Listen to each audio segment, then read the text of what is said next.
comments, and views expressed on The Kevin Smith Show are those of the people that make them and do not necessarily reflect the views of Kevin Smith, The Kevin Smith Show, or its affiliates or sponsors.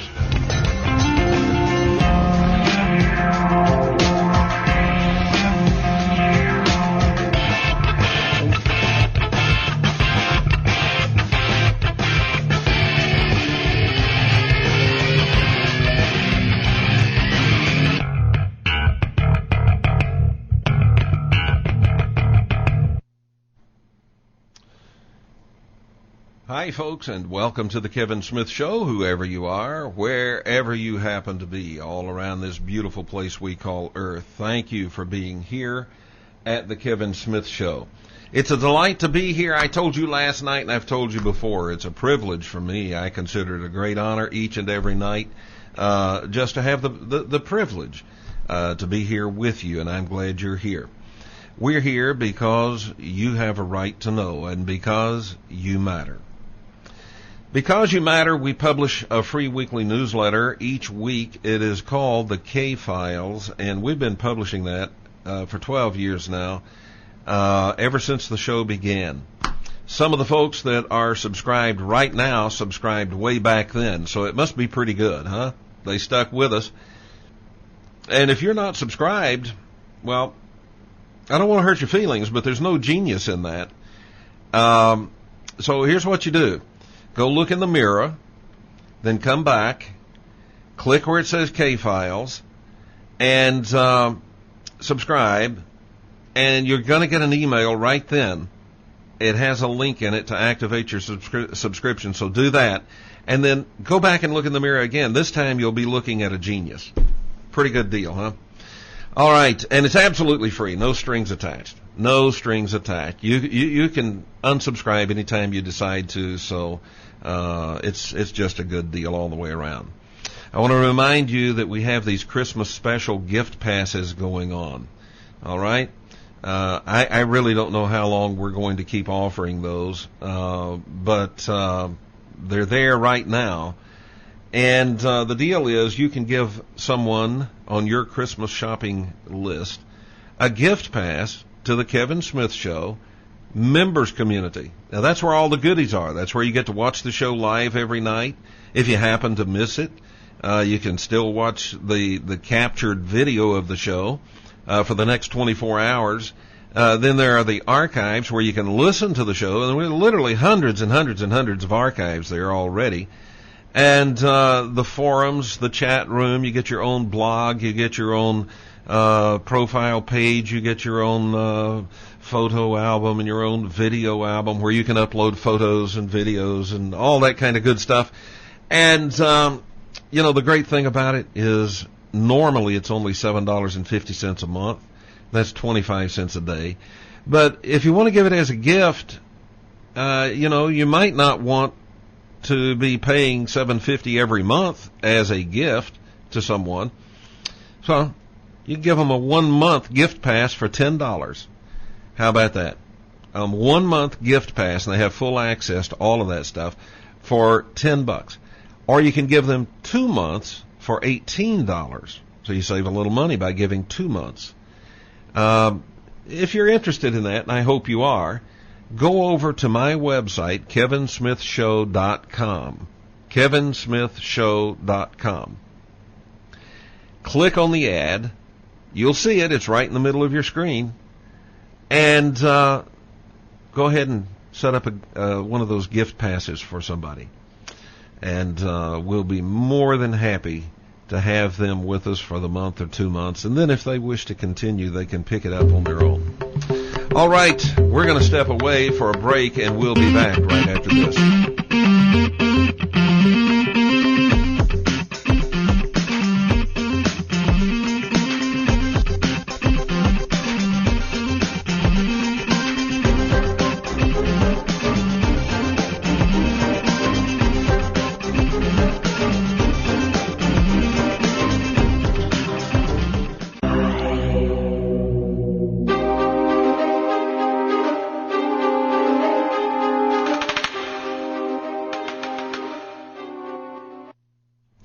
All right, welcome back to the Kevin Smith Show. My guest this evening is somebody that's been with us before, and we're really privileged to have him with us. His name is Mike Fortson. Now, the reason I say we're really privileged to have him with us, aside from the fact that he's a heck of a nice guy, he has really an encyclopedic knowledge of this event that has come to be known as the Phoenix Lights. And that's also kind of an unfortunate misnomer because it was not the Phoenix Lights. There were several states involved in that, not just Phoenix, Arizona. But everybody knows it by that name, so that's we'll call it that for tonight, just so you know what we're talking about. And it was not just lights. That's another misnomer. But Mike Fortson is with us, and I appreciate him taking time out of his schedule to be with us again. Mike, welcome back to the show. Hi, Kevin. Thanks for having me.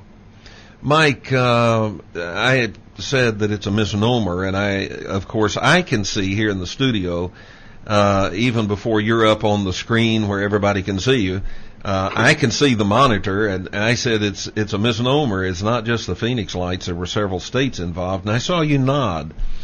That's correct. So let's go back to, I believe it was 1997, wasn't it?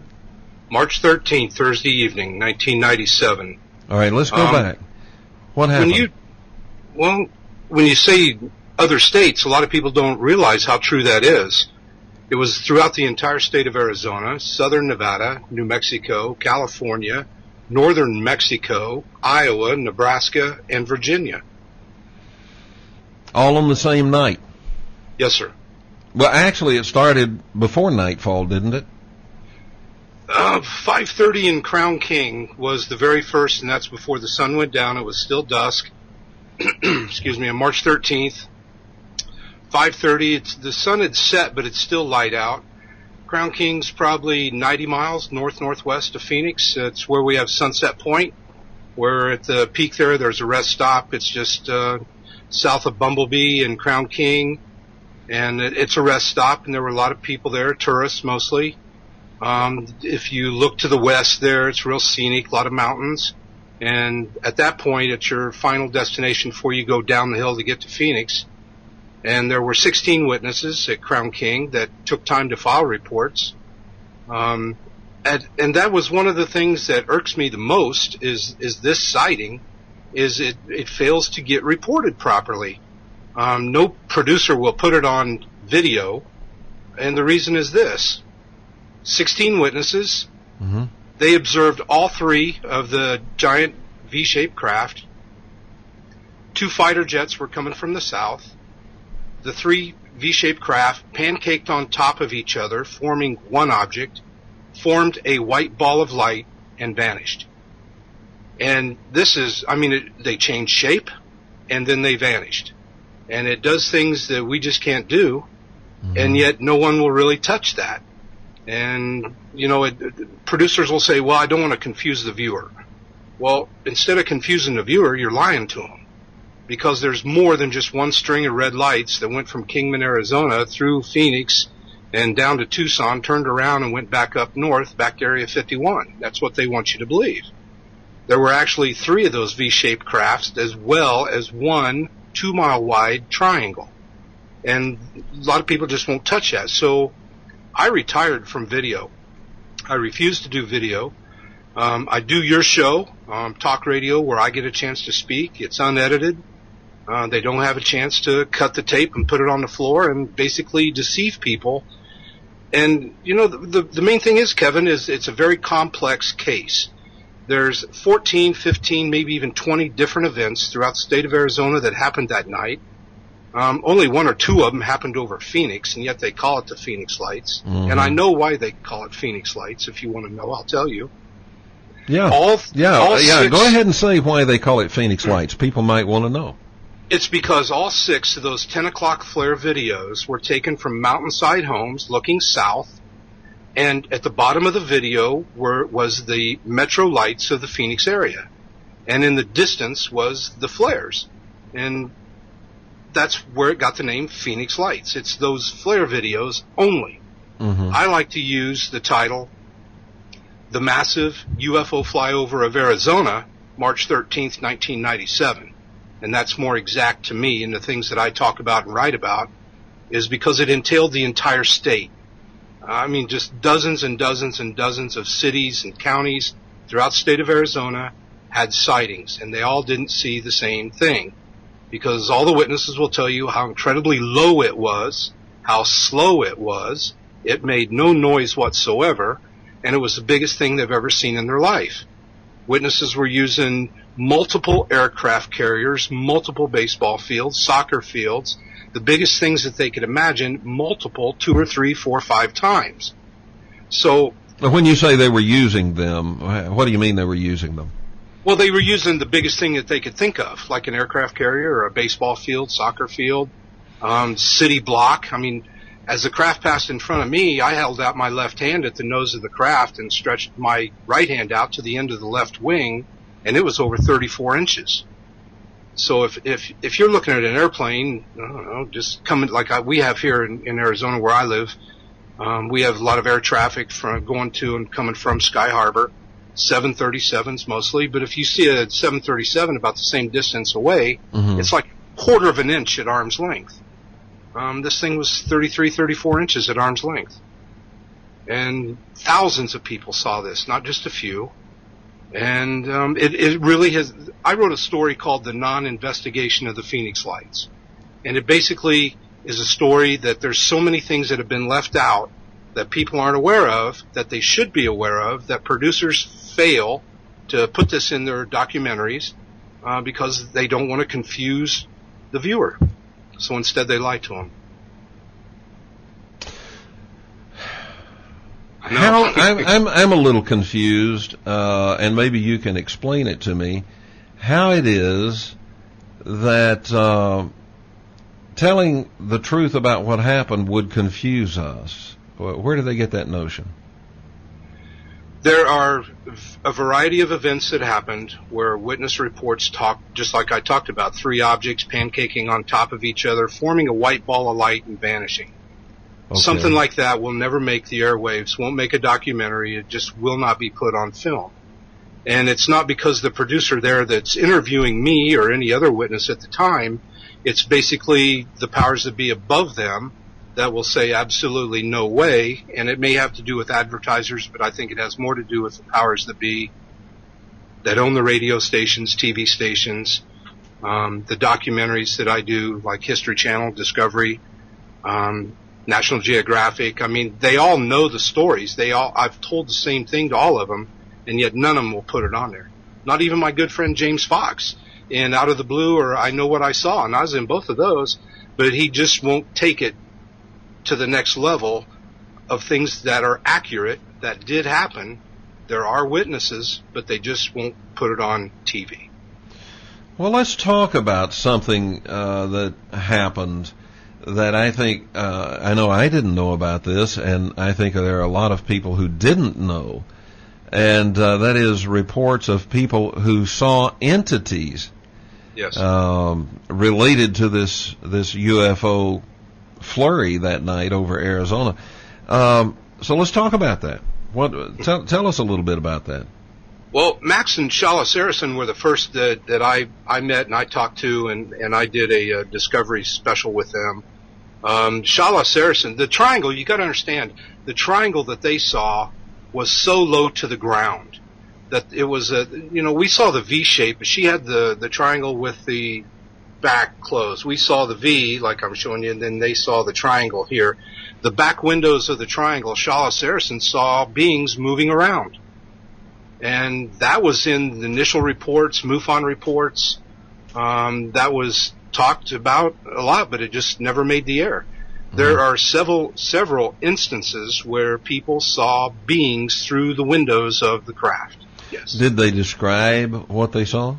No, just movement, beings moving. There was movement, and they were beings. They had a head. That's about all I can tell you. But, I mean, it wasn't up close. It wasn't like they were 10 feet away. They were still some distance away, several hundred yards, but still she could still see movement with lights in the background, beings looking out the window. It's like a giant cruise ship, and beings were moving around, maybe even people. I don't know. My impression was that it's quite possible they were just human. Well, they may be. And then again, agree. this could be like a galactic cruise line, and Yes. who knows?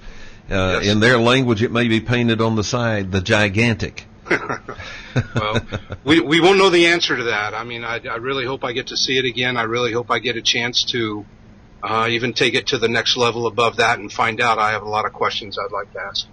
All right, now the craft that you saw a V shape, is that correct? That's correct.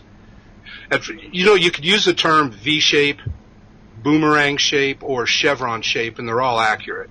Okay. They are. But as it passed in front of us, all I really could see was the left wing of the craft. That's how low it was. And once it passed to the south, I could see that there was a right wing to it. And there is an animation I could send you. I think I may have in the past, but I'd be gladly send people the animation that Tom King did back in '97. It's very accurate. Very accurate. Yes, and it was a V shape. It was not closed in the back end as a triangle is. Well, this account that you've told us about, where you had 16 witnesses at the rest stop, and I know that rest stop well. Yes. I've stopped there on the way up to Flagstaff, and also on the way up to Window Rock. I've stopped and just spent some time out walking around and waking up and that sort of thing. And it's a beautiful spot. You had 16 witnesses there who see 3 of the V-shaped craft, 2 fighter jets coming from the south. Yes. The V-shaped craft stack on top of each other like pancakes, turn into a ball of light, and then flash, and then they're gone, right? It wasn't as if they took off. It just vanished. Yeah. They didn't see it take off at a high rate of speed or anything like that. And it's something where you see, if you could imagine seeing that, which I did not see this. I just, I'm aware of the reports. But to see something change shape from massive V-shaped craft and change shape into a white ball of light and then just vanish. I said this on an interview I did back in '97 with Francis Barwood. And the guy asked me, he goes, "Where do you think they're from, Mike?" And my only question about the whole thing is I really truly believe that there's some type of interdimensional part to this, because they changed shape and they left without a trace. They just vanished. We just don't have that technology. And it wasn't a hologram, or it wasn't any of these things. It happened. And the fighter jets got to that area, they circled around, and they went back to Luke Air Force Base. That's just west of Glendale. And go ahead. Yeah, well, didn't Luke Air Force Base say at one point anyway that they had no knowledge of any events taking place and that they did not scramble any jets? That's correct. I have a copy of the Freedom of Information Act that John Greenwald applied for back in '97 to Luke Air Force Base. And Luke Air Force Base did not mention the word flares. They don't know where the word flares came from, which I do believe. And they do have airplanes in the air, but it's on routine training missions, which is true. There's training missions where they touch and go at night and day and dusk and dawn and all this. But the bottom line is Luke Air Force Base in the Freedom of Information Act did not call them anything other than unusual aerial objects. And that caught my eye, and yet nobody's really written about that or talked about that. But they didn't use the term UFOs. They used the term unusual aerial objects, which to me is the same thing. Mm-hmm. But a lot of people just don't take the time to read. They don't do their homework, and the Freedom of Information Act is out there for everybody to see. They called it a very unusual phenomenon also in the Freedom of Information Act, which I thought was unusual. But to call them unusual aerial objects, that's a UFO. Yeah, it is.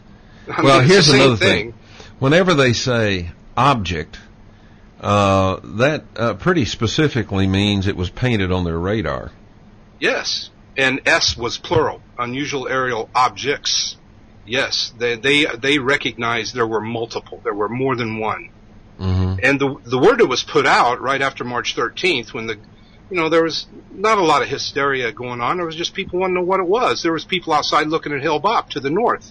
Mm-hmm. And there was an unusual amount of people at 8:30 at night out looking at the sky. And there's just a lot of people called, TV, radio. I mean, they called anybody that would answer the phone just to ask them what it was. But it was highly unusual.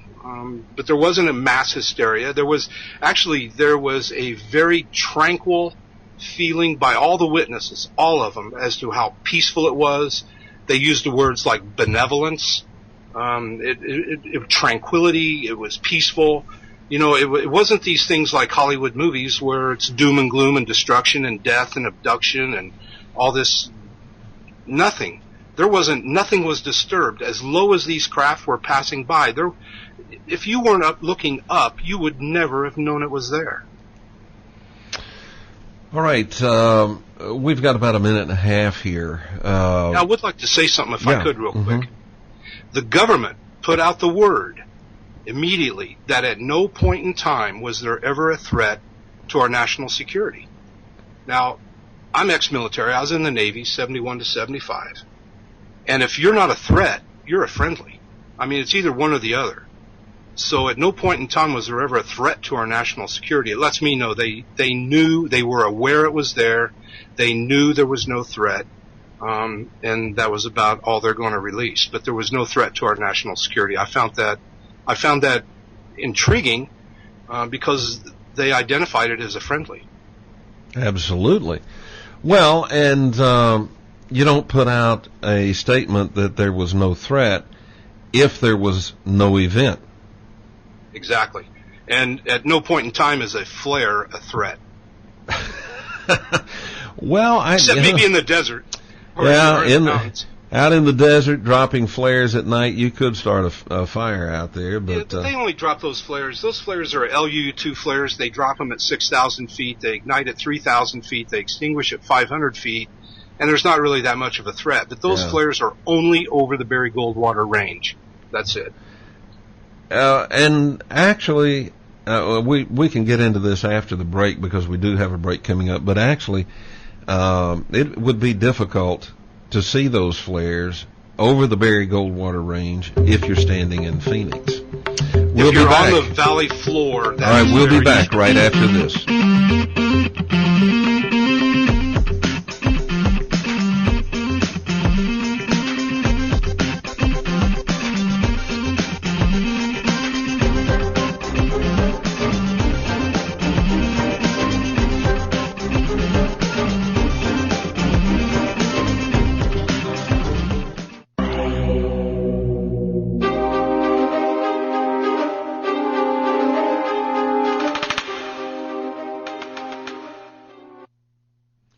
All right, welcome back to the Kevin Smith Show. This is the Kevin Smith, and my guest this evening is the Mike Fortson.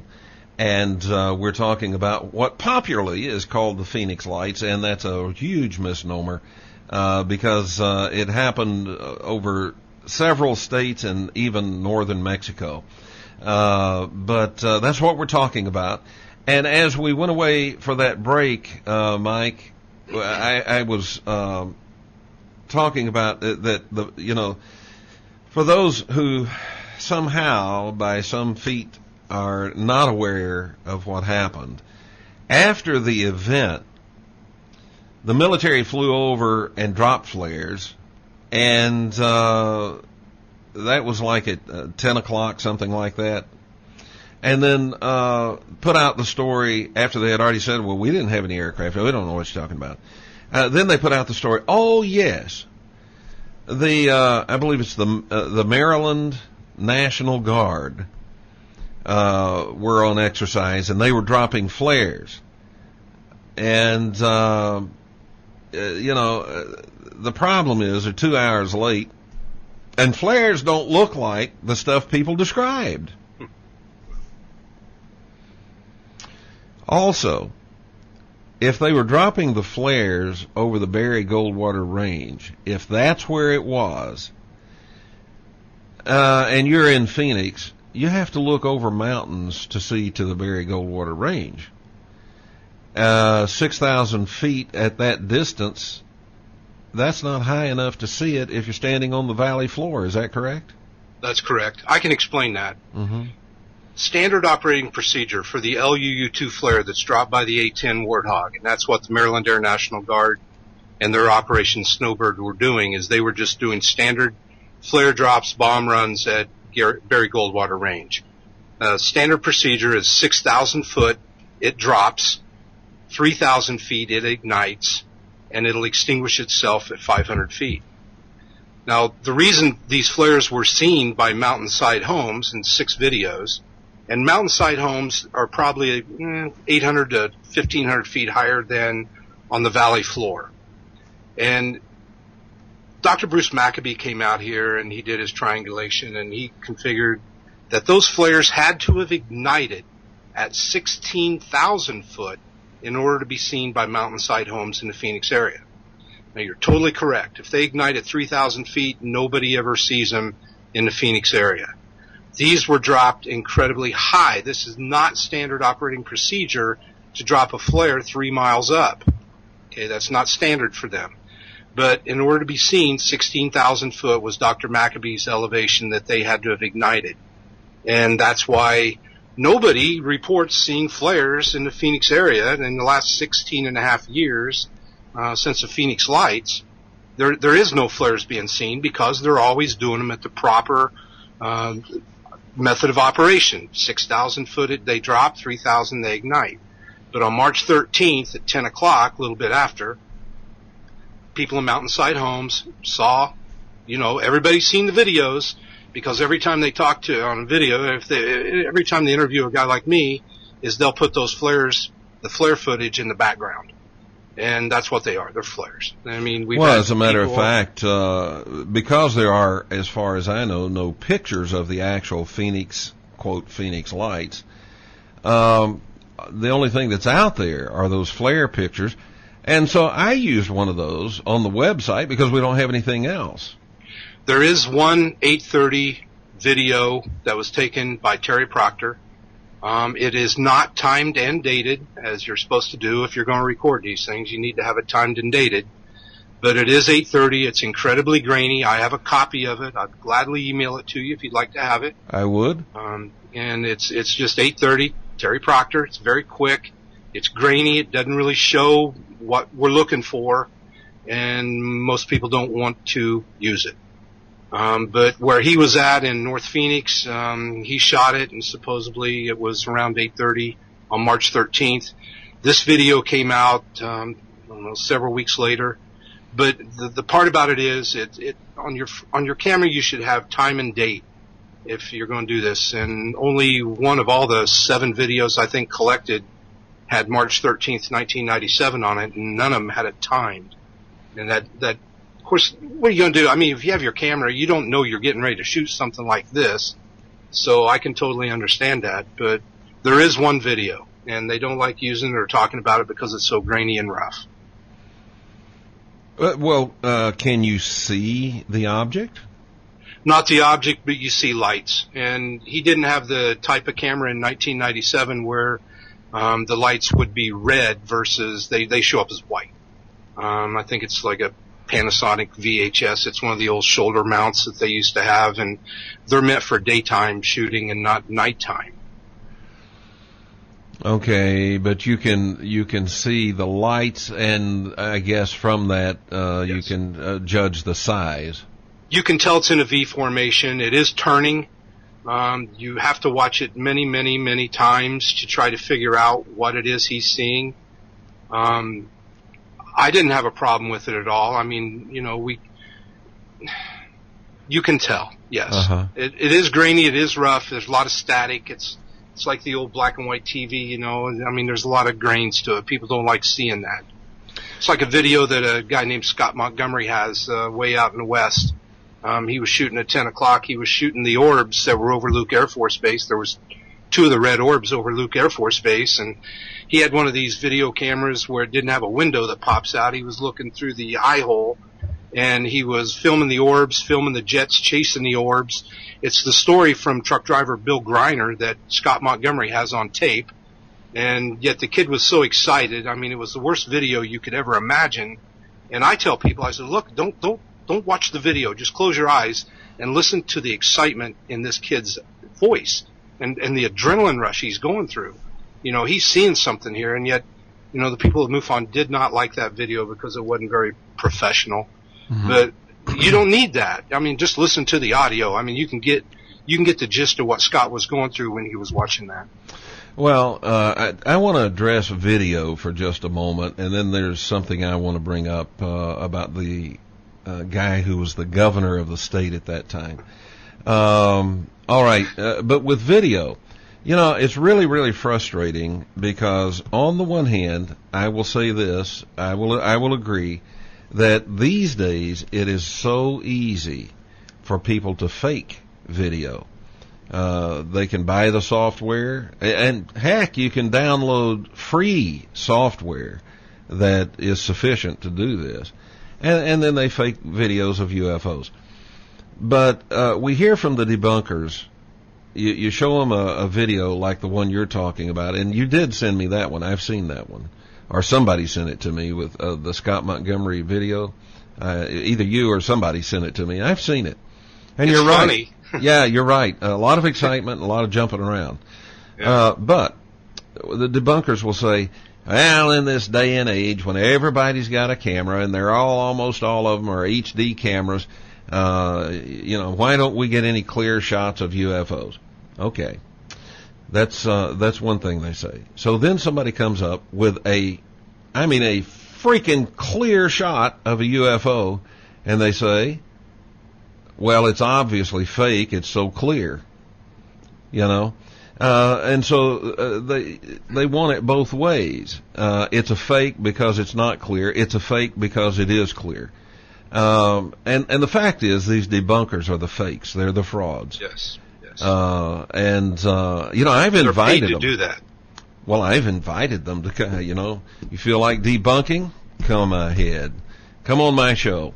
And I have had no takers.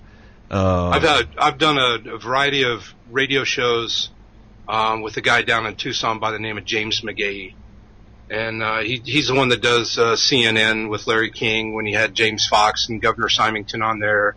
And James McGahee, I continually rip this guy apart because all he talks about in the Phoenix Lights case is the 10 o'clock flares, while I'm trying to tell people about what we saw in the 8 o'clock hour.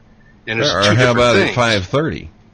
Yeah, well, 5:30, the 8 o'clock hour, 10:25 up in Cave Creek. I mean, I can go on. I mean, there's a bunch of them. I mean, I know quite a bit about the events, and they just won't touch it. I mean, it's flares. It's flares. You saw A-10s. Well, let me tell you something. I was raised in the Air Force. I was born in London, England. My dad was Air Force. I grew up near Grissom Air Force Base in Indiana. They had A-10s there in the early 70s, and A-10s are loud. He goes, well, you saw B-2 bomber. Well, I'm sorry, but do you ever watch the Indianapolis 500 when the B-2 bomber flies over? That thing is incredibly loud. And I did a radio show with this guy, Preston Westmoreland. I'm sure you've heard of him when you used to living here in the Valley. And I was on KTAR radio back in June of '97. That's when USA Today broke the story about the 8 o'clock hours. And the guy called up and he goes, Mike, you know, he says, with all due respect, you saw a B-2 bomber. And I told him, I says, well, sir, with all due respect to you, and you could land all 40 of our B-2 bombers on the wing of that craft. And it was just dead silence. And people didn't know what to say or anything else in that radio station. And after about 5 seconds, they went to commercial. But that gives you an idea of just how big this thing was. And, you know, I can take these guys on. I mean, I don't mind it whatsoever. They call themselves skeptics, Kevin, and they're not skeptics. I'm a skeptic. You know, they are liars and debunkers. I mean, for some reason, they have to say what they say. It's almost as if they're getting paid to say it. Yeah, or maybe they say it because they hope somebody will pay them to say it. All right, I want to talk about Symington. Now, I've been rough on Symington. I have not changed my opinion. Good. And, he may be a fine person. He may be a fine individual. That's not what's up for discussion here. But when he was governor and all of this happened, he said, we're going to get to the bottom of this. We're going to find out what's going on. And then we're going to report it to the people. The next thing we hear from him is there's going to be a press conference. He comes out and he says, we have found what happened. We have the perpetrator. And they bring this jerk out. And again, the jerk may actually be a very fine individual, but this act, he was a jerk. Dressed like an alien and made a big joke out of it. And ha, ha, ha. Now Symington comes along and he says, well, I did see it. But then he says, but, things were almost in hysteria, and I had to do something to diffuse the situation. There was no hysteria. No. None. Zero. No. Except, perhaps, at the governmental level, all of the people trying to keep the lid on the secret may have been in hysterics because everybody in all over those states saw it. Yes. Now, the thing that gets me about this, and we're going to start in June of 1997, when the USA Today story broke on June 18th, 1997, about the 8 o'clock events. And that was the first national publication talking to the witnesses about what happened in the 8 o'clock hour, aside from the flares at 10 o'clock.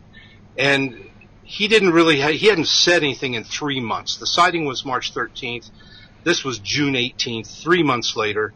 And finally, once, there was a big demand for witnesses and everything else after the USA Today story broke. And Symington, that's the date of his, when he came on TV and says, we're going to get to the bottom of this. And he told everybody, we're going to have a press conference later in the afternoon. And that's when that happened. And that was in 1997. On the 10-year anniversary, James Fox and Leslie Kean worked together to get Governor Symington on video, which came out in the video, I think it was I Know What I Saw by James Fox. And Symington now is an 8 o'clock witness himself.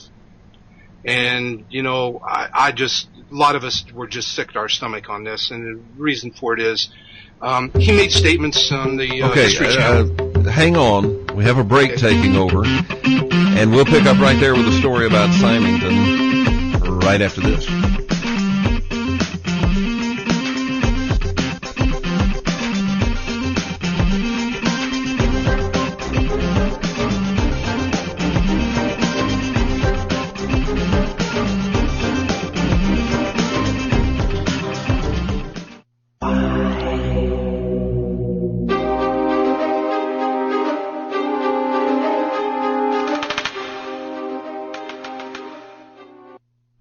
Welcome back to the Kevin Smith Show. My guest this evening is Mike Fortson, and we're talking about the event most of the world knows as the Phoenix Lights. As we went away for our break, Mike, we'd just begun to discuss this whole event with former governor of Arizona, Symington.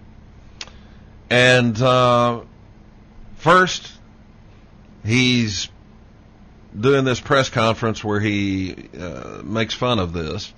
And then on the 10-year anniversary, he says, I saw it. And you said it made a lot of the actual witnesses sick. And you started to tell us why. So why? Why wouldn't you want him saying this? Well, it's not that nobody wanted him to say this. It's that people did not believe him. Uh-huh. What he did, and it came out on James Fox's documentary called I Know What I Saw. Okay. And it was shown on the History Channel, I believe it was History Channel. And anyway, he just said things that no one else had ever reported. First of all, maybe he saw things nobody else saw. He said he was at the park with his dog, and there were other people at the park as the thing passed over their heads. Okay. Number one, Governor Symington's not a hard guy to miss. He's like 6'6". I mean, he's tall. Everybody knows him. He was involved in a lawsuit. He was, he had a lot of things going on. If there were other people that he saw there, they would have seen him. And early on, nobody reported, oh yeah, I was at the park, we saw the craft, and Governor Symington was there. Nobody ever said that. But here's something else, is he said it came from the west. There are no witnesses that said the large craft came from the west. He used the term, it came to the west by the White Tank Mountains. Well, White Tank Mountains are west of Luke Air Force Base. Okay, so then it became Squaw Peak on another interview that he did. Leslie Kean did the special for History Channel called UFO's Secret Access. She got a private interview with Governor Symington. Governor Symington said he was in his home. They were listening to either TV or radio in the 8 o'clock hour, and it came in, somebody interrupted, and it came in and talked about the mass sightings that were going on in Phoenix. Now, the problem with that is the first sighting in the Phoenix area was 825. And that was up north by Tim Lee, where he was up around Squaw Peak and everything else. That was around 825. And for somebody to immediately call a radio station or a TV station and them to immediately break in and report this, that's unheard of. They have to check it out. It takes time. The first news or radio that came on the air on March 13th, 1997 was around 10 o'clock when they started talking about this. And it was on the news and everything. Not in the 8 o'clock hour, but the 10 o'clock hour. And that's where part of the problem is right there. I mean, there's got to be accuracy. Everything's documented. Michael Tanner has a huge map of all the witnesses that called in that they know about. You just don't have one of the large craft coming in from the west heading east. You have the northwest, you have the north, you have the east with the triangle, but nothing straight from the White Tank Mountains. There is no witnesses that will say that. Orbs, yes, over Luke Air Force Base. If it came in from the west by the White Tank Mountains, it would have had to pass over Luke Air Force Base, would it not? Yes. And besides that, he's in Phoenix. He's 45 miles away from the White Tanks. He made a mistake when he used White Tank Mountains, and then it became Squaw Peak, which you know is north. Right. And and then he keeps changing his story. And I have a problem with witnesses that change their story. Mine's boring because I've been talking about the same thing for 16 years and 6 months. You just don't change the story. You don't change. If you saw it, fine. Write about it, tell people about it, file a report, but don't change the direction, don't change things. I don't believe he was an 8 o'clock witness. I do not. And so you don't think his story is true? No. I've been trying through James Fox and Leslie Kean are friends of mine, and I've been in both James' documentary. I'm in Leslie Kean's documentary, and I've been trying for the last 3 years through them to sit down with former Governor Fife Symington, just to sit down with him, witness to the large craft to witness to the large craft, and compare notes. I truly want to look in his eyes when he tells me his story, and it won't happen. It won't happen. And they've tried. They know. James and Leslie both know. And, they didn't do their homework before they made the documentaries. I mean, that's the fact. They did not do their homework. They did not ask the right questions. Governor agreed to be on film, and boom, they did it. And the rest is history. He got the gig at the National Press Club in Washington, D.C. Later that year. They had astronauts, pilots from all over the world there. Big oop-de-doo, and it was all real nice, and he gave his speech. Now, here's another thing. I can look you in the eye and tell you my sighting verbatim, and all other people's sightings, and I don't need to read off a paper. When Symington talks about his sighting, he has to look down and read his notes. He has to read his report from a piece of paper. Now, I had a problem with that because of all the witnesses I've talked to, nobody had to read to talk. And I just found that strange. I'm not offended that he won't meet with me. I mean, I'm just Joe Schmo. I'm just a peon. And I understand that, he's a big guy, former governor and all that. And he doesn't owe me to visit with me to discuss our sightings. But I really know that he doesn't want to meet with me because I would see right through him. I would. I don't want to sound conceited on that, but it's true. So why do you think, all right, I can see political benefit for him doing what he did with the press conference in terms of political benefit with other politicians at his level and above. So poo-pooing the whole thing as he did, I can see where he cashes in and gets some political clout there, and some support of some kind. I don't know. All right, so here we go 10 years later. What benefit is there to Symington for him to come out with a story like this if it's not true? It got him back in the limelight. Got him in 3 documentaries, books, CNN, Larry King. Got him back in video. I mean, I can't really answer that. Now, there was a benefit from what he did back in 97 because he's a Republican. Okay, first of all, we need to talk about that. Governor Symington was a Republican governor. When he was found guilty in his trial, I don't know, 6 months later, something like that, he was pardoned by Democratic President Bill Clinton. Now, you don't usually see Democrats pardoning Republicans, but he did. So you think, what I'm hearing is that you think that was a payoff for him poo-pooing all this in the press conference? Absolutely. Democrats don't pardon Republicans, and Republicans don't pardon Democrats. It just doesn't happen. And he was rewarded.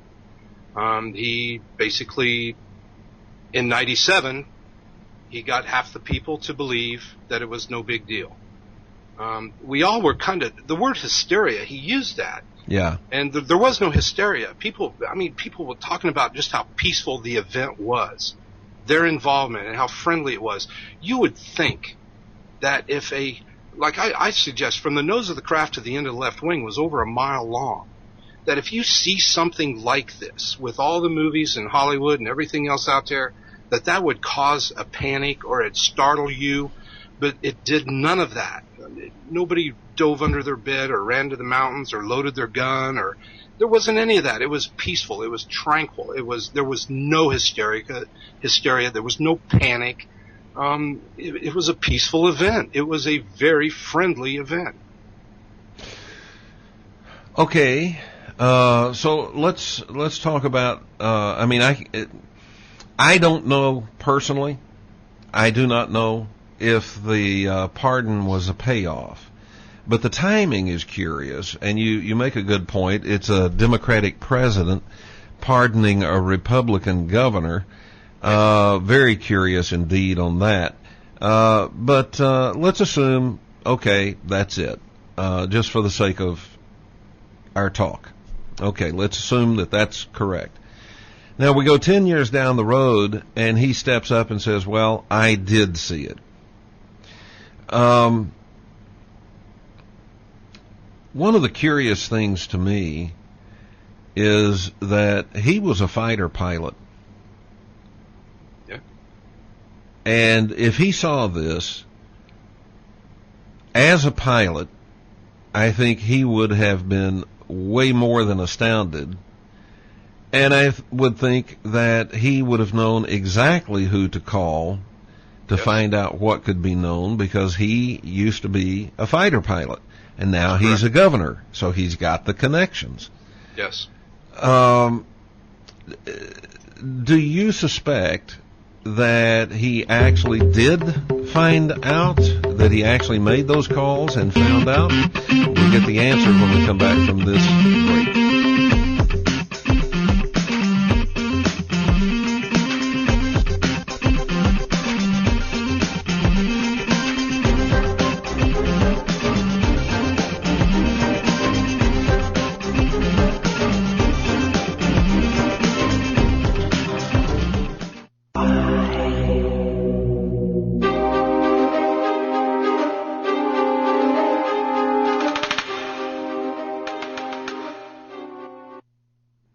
All right, welcome back to the Kevin Smith Show.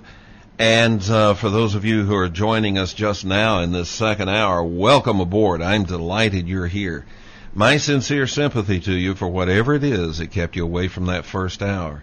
And my best and most sincere wishes, hopes, prayers that you never suffer that tragedy again.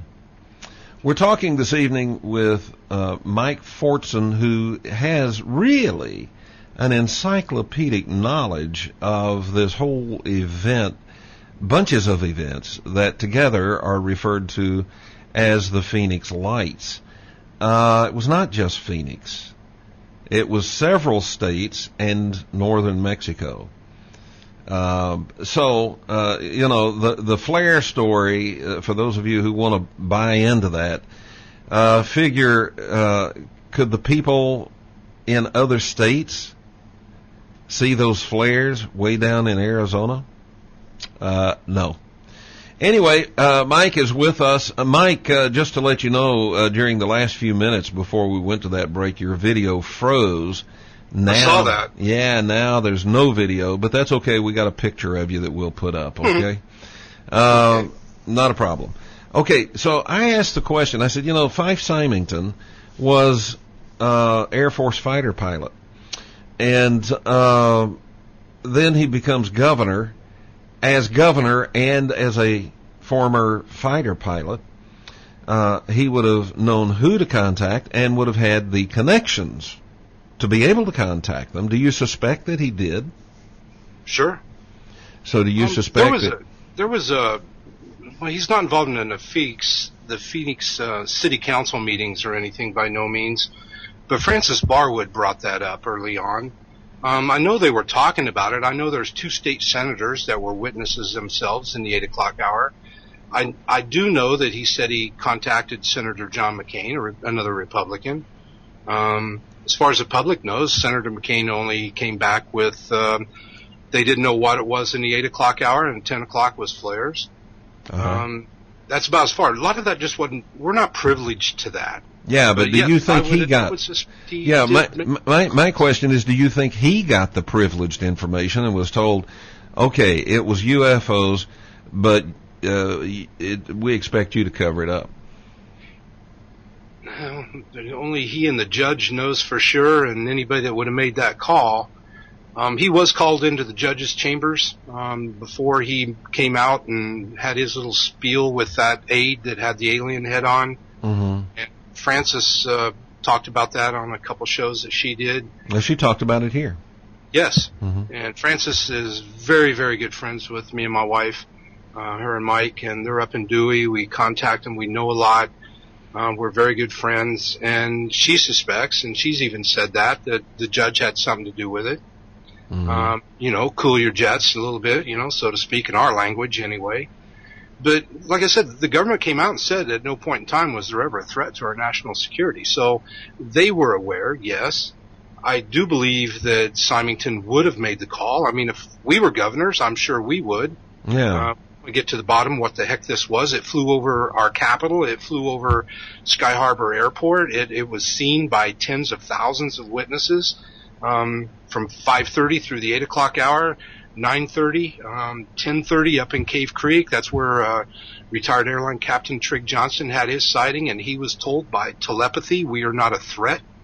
All this stuff was out there, so yes, he would have tried, yes, as governor of the state of Arizona, yes, I'm sure he would have tried something to find out what it was. Okay, well, I'll tell you what I want to do. I want to open up our telephone lines now. And you and I will continue chatting, but I want to open up the telephone lines and invite the audience to join us and to join the conversation. You do that, folks, by dialing 623-444-5889. 623-444-5889. If you are outside of the USA and you're outside of Canada, we have an additional feature for you, and the additional feature is a flash message. So you can go to my website, Kevinsmithshow.com. You get over there, scroll down, you'll see the picture about tonight's show, and when you do, what you need to do is look right above it, and you'll see that there's a link that says flash message. All right? To the telephones. Caller, you're live on the Kevin Smith Show. Your first name and from where are you calling? Hi, Kevin. This is Ryan in Washington here. Hi, Ryan. Yes, Mike, I had a question. For the witnesses that saw actual entities, I'm interested in that. Are they still around? And the other question is, what do you think was going on at the national defense level as far as, do you think there was a meeting in the Pentagon or, somebody had to have been told about this at the national level. I mean, there had to have been an alert placed out or something. I mean, okay, you don't just let's have find these out. craft flying around without NORAD knowing about it or... Okay, let's let him answer. As far as staying in contact with witnesses, keep in mind it's been almost, 1997. So you have their names, you have their phone numbers. A lot of this is archived. Michael Tanner, who ran Village Labs with Jim Delatoso, had the most extensive archive that I know of. Richard Motzer, the former MUFON investigator, did have names and numbers, and yes, a lot of these entities Motzer has reports on, and unfortunately Richard Motzer passed away about 2 months ago, but the archives are still there. He's been doing interviews with Frank Warren for the last 4 or 5 months, hours and hours and hours of tape, video. So the answer is going to be yes. Shala Saracen was the one that I knew, and her and Max, I think they've moved out of Arizona. I haven't stayed in direct contact with them, but to answer your question, yes, there's still names. We don't know if they're still in the area. 16 years, we move around a lot. Let me just ask this, and then I'll get off the line. If anybody, who do you think knows exactly? I mean, we're chasing around in circles here, it seems to me, that what we need to really do is get to the bottom brass here. What actually happened? Possibly the Native Americans are the only ones that actually know what happened that day. I mean, who else is really going to know? Does anybody have the answers to this? That's my question, and I'll just get off the line. Thanks. Well, U.S. Space Command, in Colorado knows. We had all right, Mike, hang on a second. Hang on a second. Oh, I'm sorry. Let me say this. We know exactly what happened. Yeah. It's one of the best attested and best documented mass sightings ever. Yes. So we know exactly what happened. Now the question is, who's driving those things? That's the question. Now go ahead. Well, the thing is something happened early on March 13th, or maybe in March 12th, that we found out later. And there was a spy satellite that's an Air Force asset called the Misty 3, MSTI-3. It's third generation micro satellite that if you search Misty 3, it's made by Spectrum Astro in Gilbert, Arizona, which I talked to one of the engineers in 97. The strange thing was Misty 3 lost power on March 13th, 1997. Lost power and went into elliptical orbit. Misty 3's job was to photograph incoming hot objects from space. Misty 3 did not look at license plates and cars and movement. Misty 3 looked outward. Okay? Misty 3, in my opinion, and according to one of the engineers at Spectrum Astro, which is now Orbital Sciences, took some photographs. And instead of being destroyed, its batteries were depleted. And it went into elliptical orbit where the solar panels recharged the batteries, and 2 or 3 weeks later it was up and running again. And strangely enough, in October of 1997, that satellite was ordered destroyed by the U.S. Army with their Miracle laser. It's MIRCL laser in White Sands, New Mexico. There was a big article about it in the New York Times. And it was the subject of a laser shot in 1997. First attempt failed. Second attempt was successful, but it did not destroy the satellite. And in December of 1997, Misty 3 was ordered to deorbit, and it crashed just before Christmas in the Pacific Ocean, just east of Hawaii. The answer that we're looking for is going to be at the U.S. Space Command in Cheyenne, I think, or Colorado. I think it's U.S. Space Command. That's going to be the place. Now, if somebody asked me, Mike, do you think the government knew about this? Well, of course they did. Bill Clinton, on March 13th, 1997, was at golfer Greg Norman's home in Key Biscayne, Florida. And this is where, if you remember, when he was at golfer Greg Norman's home, that Bill Clinton twisted his knee and hurt it real bad and had to be rushed out of Greg Norman's home and flown back to Washington, D.C. because he hurt his knee. And then you see Clinton in the wheelchair and all this other stuff. Clinton never had an operation on his knee. If you recall, he was in the wheelchair, then he had his crutches and all this stuff, made all kinds of news. But Bill Clinton was a ham bone. He loved photo ops. There's no picture of an operation on his knee.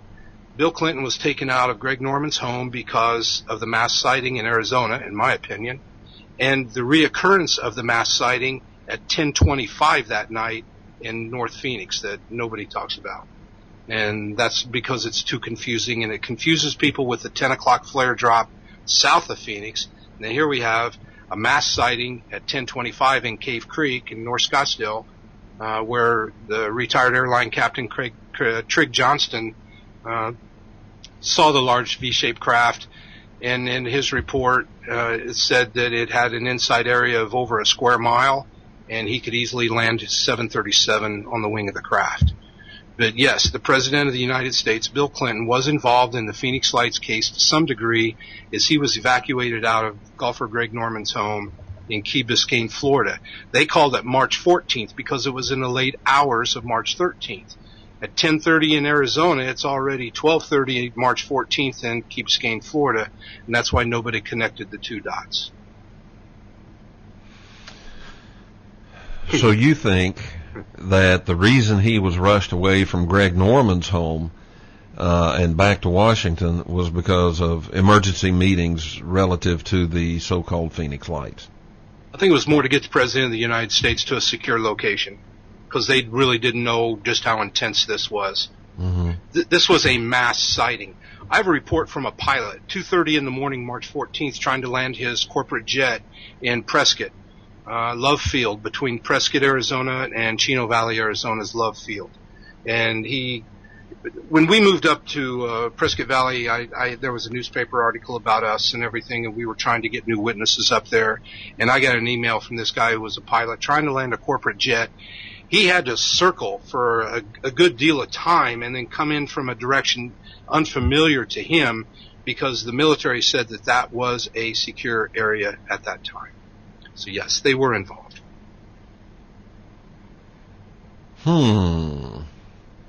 That's a good one. So the People military don't know about that, because I'm held to a degree to keep people's names and emails and things like that private.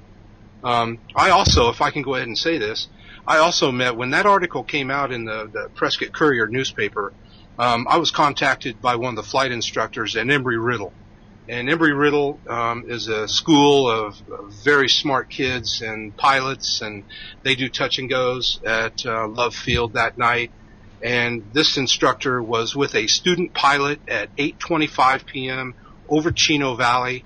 They were up in the air in a Cessna, and they looked down and they thought there was a power outage, because everything was black. There was no lights of home, street lights. There was none of that over Chino Valley.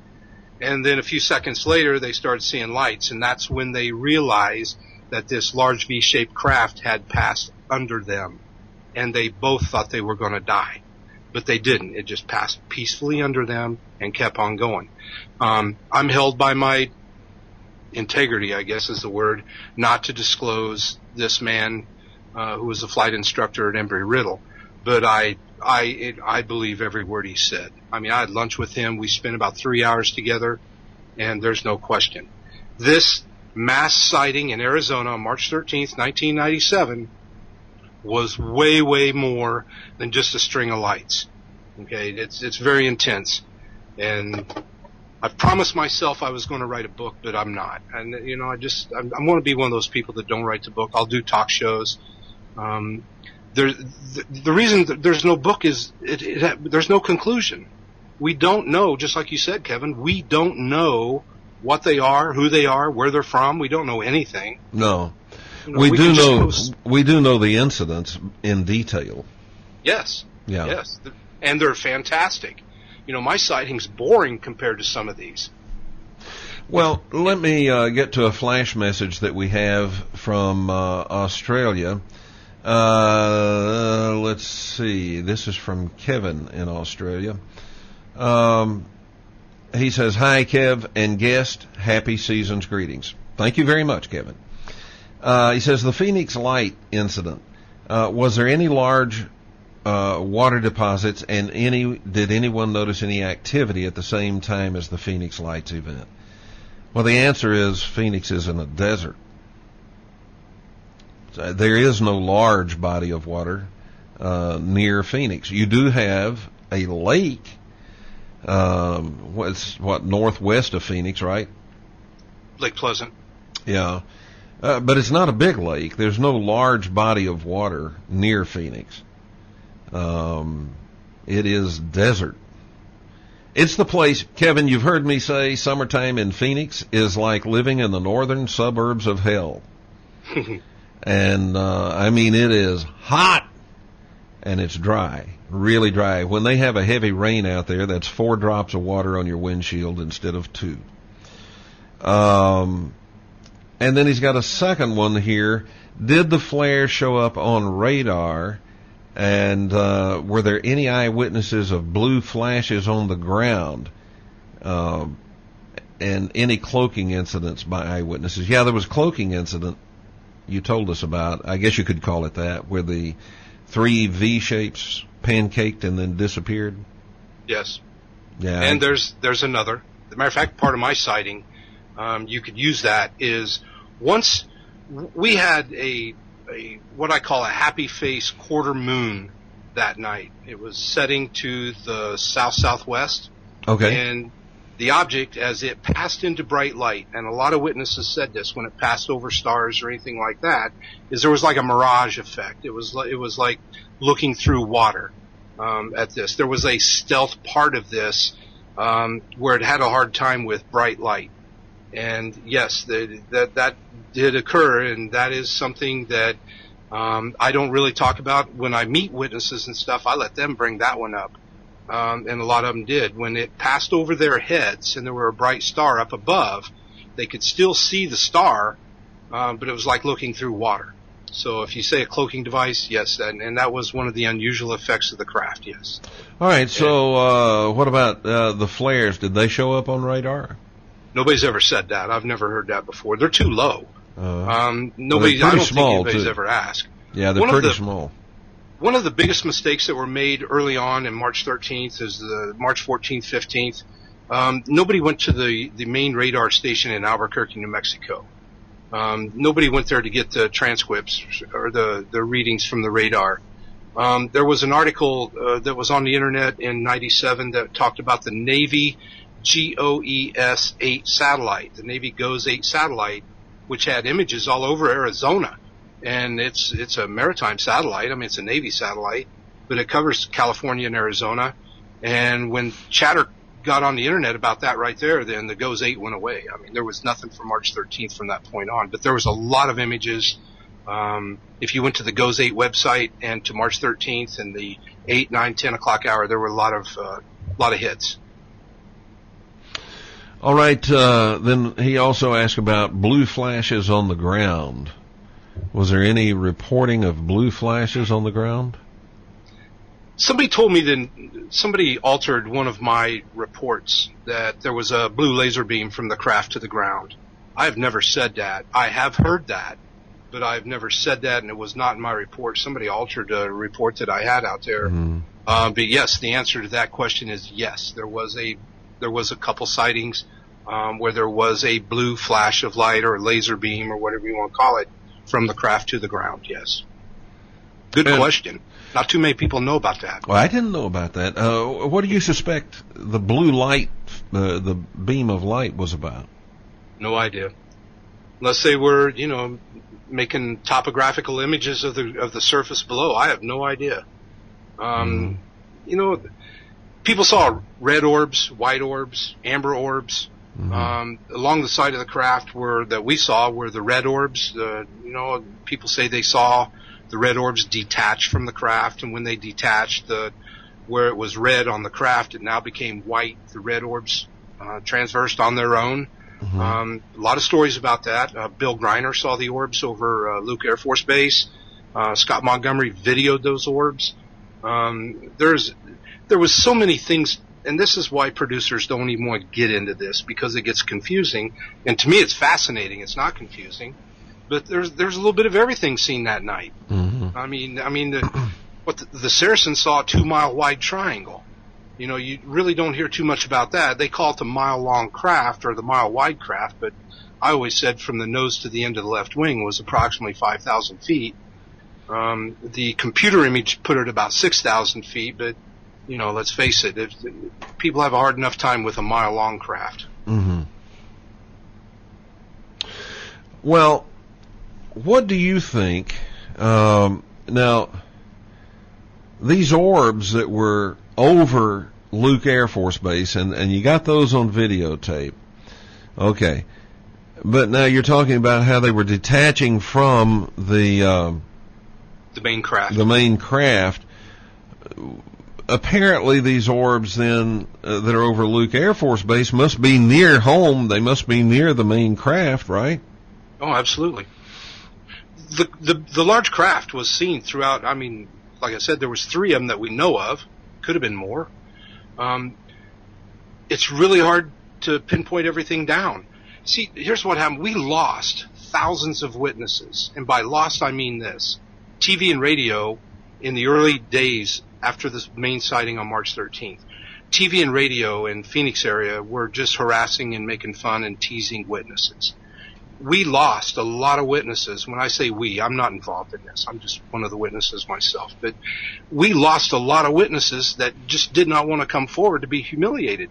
What they should have done early on was to announce, hey, if you saw this, if you saw something on March 13th, contact us, let us know. And then we could have put together the whole statewide map.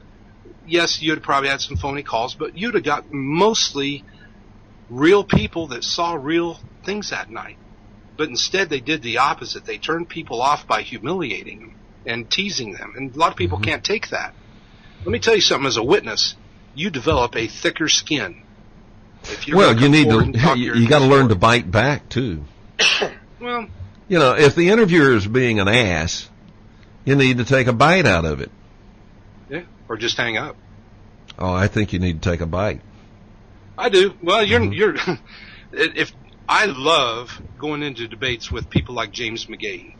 Okay, I love that. I look forward to that because I have facts. I have all this stuff in my mind. I look forward to challenging this guy. All right, we have to step away for break. We'll be back right after this, folks. Find your phone.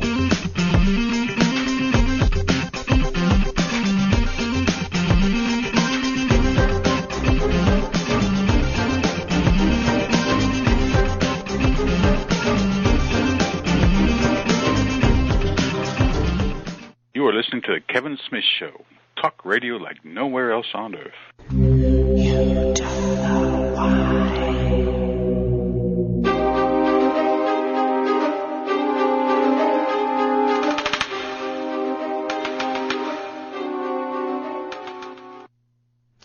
Welcome back to the Kevin Smith Show. The telephone number is 623-444-5889.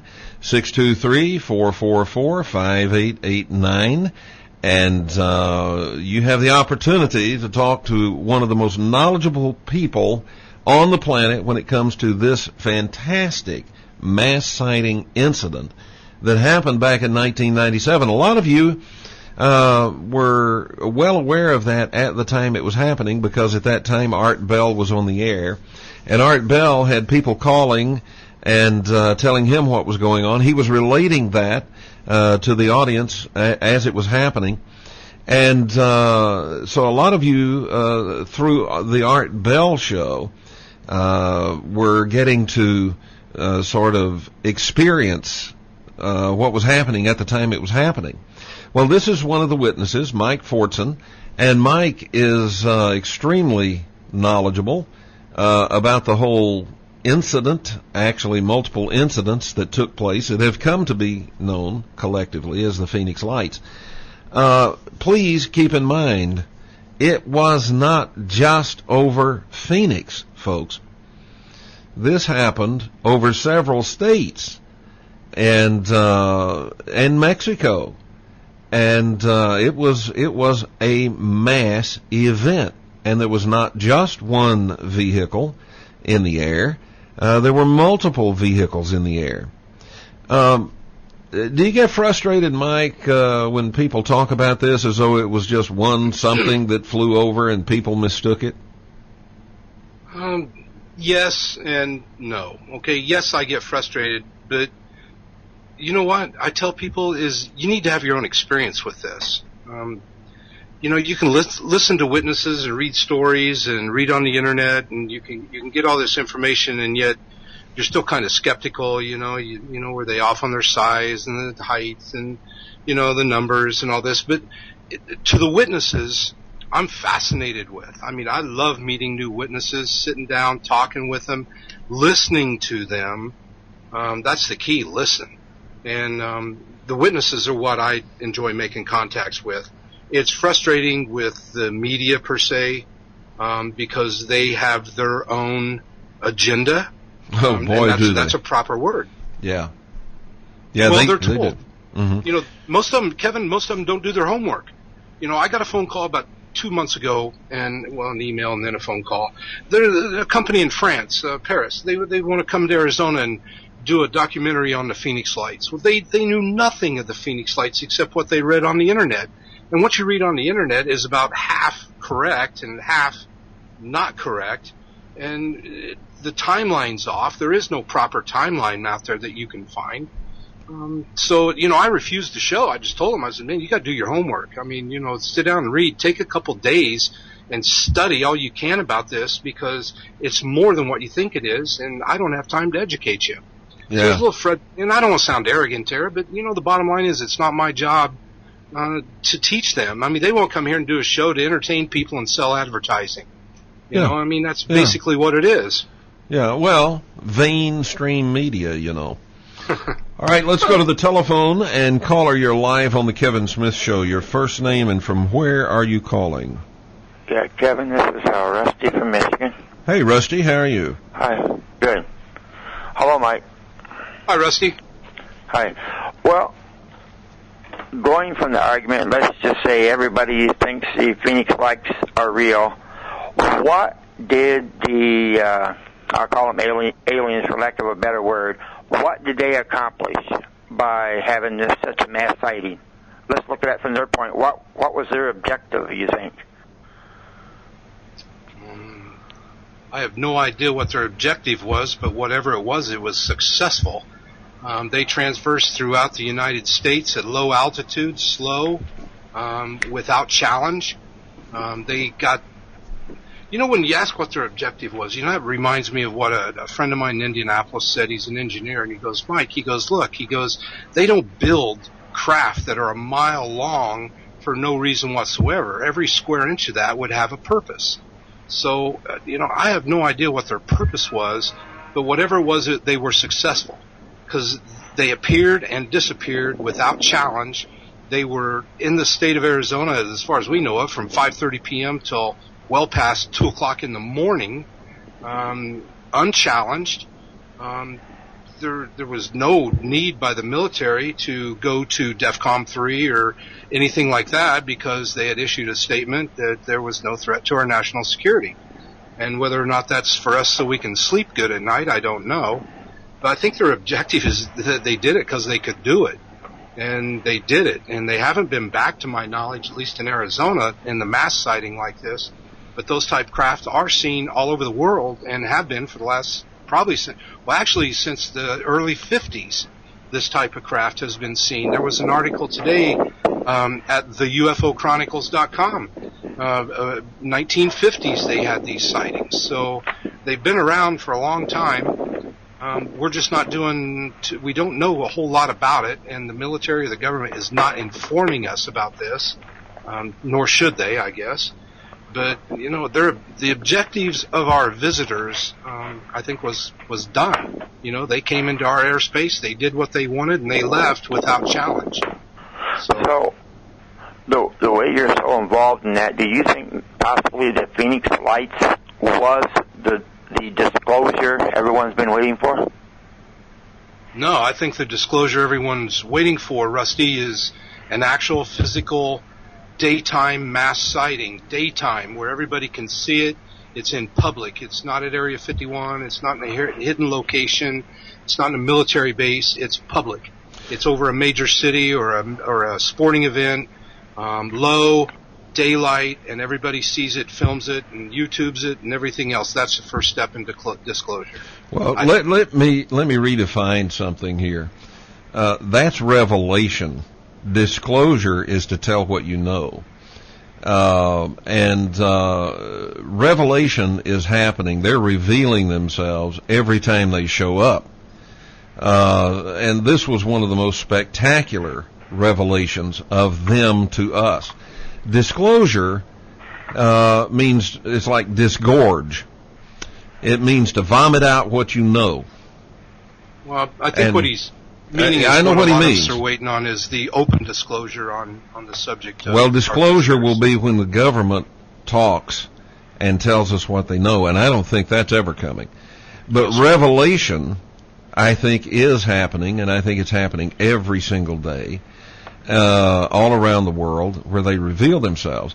Now, if there's a big mass sighting like you've described in the daytime, they get out of the ship and they say, "We're here now." That's revelation. That's them revealing themselves. And I think if our governments, and I say plural, governments all around the world continue to keep this secret and lie about it, then at some point, I think we can expect that these guys are just going to land and say, "Well, we're here. And so we're going to tell you all about this." And by the way, that guy over there that you call your president has known about this for a long time, and he's been lying to you. I mean, that'll be revelation. But Rusty, I don't think disclosure from our government is ever going to happen. I don't think the truth is not in them. Can I say something here, Kevin? Sure. I think the government will say something after a public sighting, a mass sighting, and once it becomes known, it's on all the radio and TV, it's everywhere, it's daytime, it makes the news everywhere, it's the greatest day in the history of the earth, we made contact, there are other beings, we're not alone in this world. Mm-hmm. But the problem that I see is interest. I believe that if they land it, they're in trouble. And they're in trouble, and it's because of what we would do. They may come here with all the answers to our problems of cancer and the cold, the flu, how to achieve better energy and all this. But I think our true goal is, and what our interest in them is, for their weapons. Sure. And that's it. It's strictly weapons, and I don't think it has anything to do with what they could do to help the Earth or the people of the Earth. It would be which government can get the biggest gun from E.T. I think that's the way the governments look at it, yeah. I sure do. And if something came out where there were a public landing and there was a sighting, it was a mass sighting, I mean, it's all over the news, everybody sees it, majority of people believe it, they don't think it's Steven Spielberg production or anything like that, I think what's going to happen is the government will come forward and say, well, we do have visitors, but I think that they probably won't go back 60 years or 70 years, 65 years to Roswell and start, opening up the books and saying, yes, we're where all this happened in all these years. The crash at Roswell, the crash in Aztec, New Mexico in 48. Because then they would have, you're exactly right, because then they have to admit, along with that story, all the crimes they've committed to keep it a secret. All the lies. Yeah. Well, and look what they do to witnesses. I mean, look at the people that lost their lives in this. I mean, there's, I mean, go back to Forrestal. I mean, there's so many things, and you know, I love my country. I'm a patriot, but I fear my government, and you know, there's some dirty people out there, and they'll protect these secrets. You know, I mean, that's what they do. No matter what. Rusty, did you have another question or comment? Boy, I was just going to make a comment about, I think the government's probably not telling us, could be for some of the reasons you're doing, but, you know, if they were to come out with it and they wanted to get out of it, they'd just blame it on the people that was before them in office, you know, so I don't know if that's really the reason why they're not saying it, because they get in so much trouble. They just blame it on the guy before them. Yeah. Or they could just say, well, blame it on the libertarians. Well, you know, blame it on pick somebody other than themselves. So I don't know if that's the real reason why, you know, they haven't come out and admit it, or they don't like to admit that there's UFOs. I think there's got to be something else besides that. But just a speculation. But all right, thanks, Mike. Thanks for the call. Welcome, Rusty. Merry Christmas. 623-444-5889, and we would love to hear from you. 623-444-5889. If you're outside the USA, outside of Canada, you may use the additional feature we have for you called a flash message. Just go over to the website and scroll down till you see the picture about tonight's show, and right above the picture you will see a link that says flash message. Caller, you're live on the Kevin Smith Show. Your first name and from where are you calling? Kevin, this is Steve from Georgia. Hi, Steve. Hey, Kevin, and Mike. Thank you for being on this show, and I want to express my gratitude to you for the moral courage that you have in sustaining your stand and staying active in this thing and refusing to put it down. You know, it's people like you who keep this thing alive, you know, and keep it before the public eye, you know, that will keep people asking questions. You know, there'll be little question marks over their heads as they walk around in their daily lives, you know, wondering, you know, well, if this happened then, you know, what's going to happen next? And Mike, I have to ask you this, too. You said you were at Grissom Air Force Base back in the 70s, right?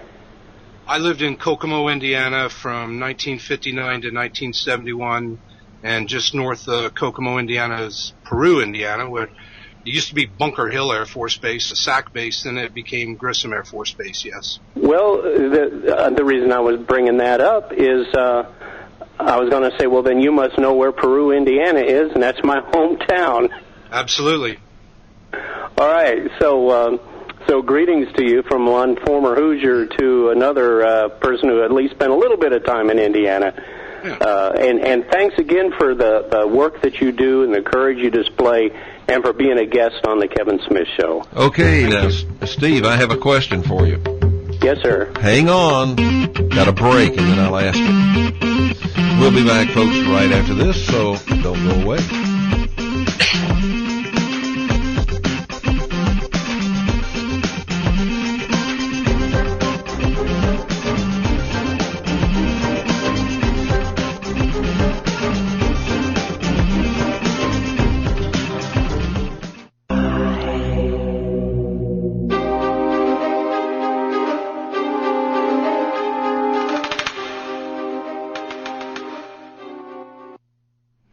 Welcome back to the Kevin Smith Show. We are now on final approach. We only have a few minutes left in tonight's show, and we're talking with Mike Fortson. We have on the telephone with us Steve from Georgia, and I have a question for you, Steve.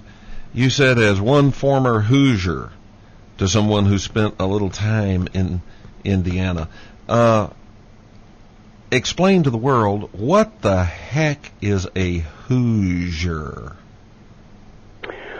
Well, there's a lot of debate about that, even in Indiana. A lot of people don't know for sure. They think it has to do with there was a big river culture. You know, a lot of people using the riverways early in the settling of the state of Indiana, when it was Indiana Territory, and it was more Indians than Europeans. And the river people and the people who were trying to establish agriculture, because there's a lot of fertile land in Indiana too, and they used to shout back and forth, who's your daddy and who's your boss? Who's your boss and who's your, they tried to identify each other or get some kind of a thing going. Okay. All right. I think so anyway, you have that's the best thing I can come up with for that. Okay. All right. Well, I'm sure the folks in Indiana would have a different opinion about how that came about. Who's your daddy? Oh, my goodness. Thanks for the call, Steve. Oh, you bet. All right. Oh, my. Did you catch all of that, Mike? Well, I did. And I grew up there. I went to, from kindergarten all the way to senior in high school in Indiana. And the thing that I was told and that I remember is in the winters is, people didn't have, a lot of heat. And when somebody beat on the door, they would say, who's there? And that pretty much was where Hoosier came from, is who's there. But in the way they said it. I kind of liked his too, who's your daddy? Who's your daddy? Yeah. I think it was a little bit after the time, but nonetheless, that's a good question. It's a great state, great basketball. I live in Arizona and I love it, but, I'll be honest with you. Talking about Indiana, Indiana around Bloomington, Indianapolis, Carmel, there's a lot of sightings in that area, especially the red orbs. Yeah. A lot of sightings in Indiana. Out in Arizona, of course, it's famous now because of these events that we've been talking about tonight. But Arizona has historically been a hot spot for UFO sightings, and people are still seeing UFOs out there. Nothing on the scale of what happened in 1997. But they're still seeing lots of UFOs out there. Why do you suspect Arizona would be a hot spot for UFOs? I think the native Indian population in northeastern Arizona. Well, Arizona's a lot of reservation. Yeah. The Hopis, they believe they came from the stars. The Estrella Mountains, gateway to the stars. It's open. There's 6 million people in Arizona, but man, there's a lot of open territory out here. Mainly open. Yes, and there's a lot of areas. For testing, landing. I think California, Arizona, New Mexico, Nevada. I think just being in the Southwest. I think there maybe the minerals, maybe granite. What attracts them, I have no idea. Gold, who knows? I'm thankful for all the sightings. I've been able to enjoy a few, and I like that. And I still look. I consider myself a sky watcher, avid. I don't do it like I used to back in 97, 98, 99, but, my eyes are always in the sky when I'm outside. I'm always trying to, I'll tell you something personal, and this is from the soul, is when I'm outside and I'm at peace and I sit down, I will think very hard. Because a lot of people have said what we saw was very telepathic. A lot of people, like myself, I woke from a brief nap and I was, then I was a part of it. I think there is a connection there, and I give thanks. I give thanks for the sighting that I had and what I got to enjoy. I give thanks every day for that. I do hope to see it again. I totally hope to see it again.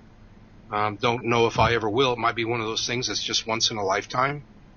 But I'm always thinking and hoping that I get another chance. I hope that they're aware of that.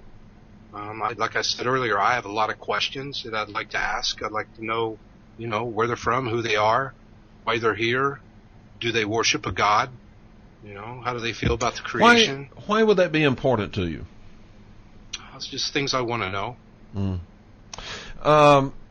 If, when that craft was passing over you, they had telepathically communicated with you and said, we are not a threat, and if they had said, do you want to come with us, would you have gone? In a heartbeat. There's 3 known cases of communication that I'm aware of. Retired airline captain Trig Johnson was told we are not a threat as it passed over his head at 10:25 p.m. in Cave Creek, which is north of Phoenix. The Bradley Evans family were driving up the Interstate 10 from Tucson to Phoenix. There were 5 people in their car. This is a fantastic sighting. Hope you got a minute for me to tell you this one. Well, anyway, I'll tell you what. We have 3 minutes before we got to. No, we have 2.5 minutes. I'll tell it real fast. All right. They were communicated with as she was driving up the interstate. They saw a string of red lights heading for them. It drew their attention.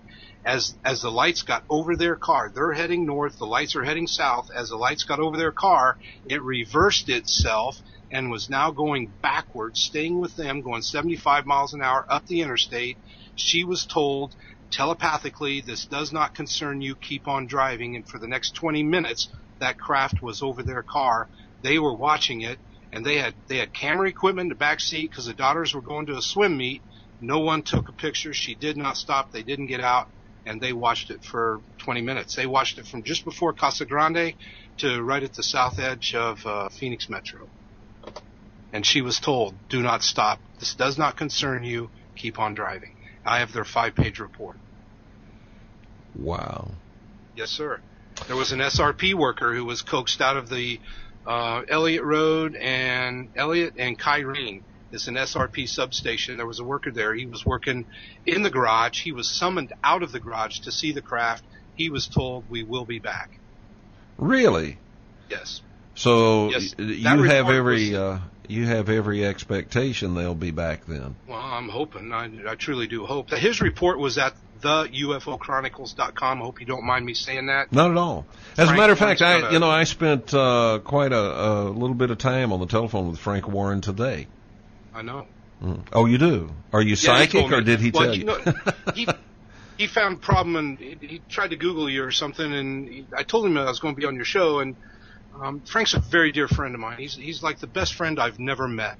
Okay. And, me and him... You got 30 seconds. We've known each other for 11 years. And his website, theUFOchronicles.com. If you scroll way down on the right-hand side, you'll find Mike Fortson and all the articles that I've written about March 13th. Outstanding. Well, listen, I want to thank you for being with us. And if you will, stay on the line with me here for just a moment as I bring this in for a landing. Okay, Kevin. All right, folks, there's Mike Fortson. Mike is truly one of, if not the most knowledgeable person on the planet when it comes to this whole incident that has come to be called the Phoenix Lights. It's not the Phoenix Lights. Yeah, it flew over Phoenix. They flew over Phoenix. Not just one vehicle, several. But it's not the Phoenix Lights. This happened in several states. And for several hours, this was not just a little flash in the sky. This was a long mass sighting over several states and Mexico.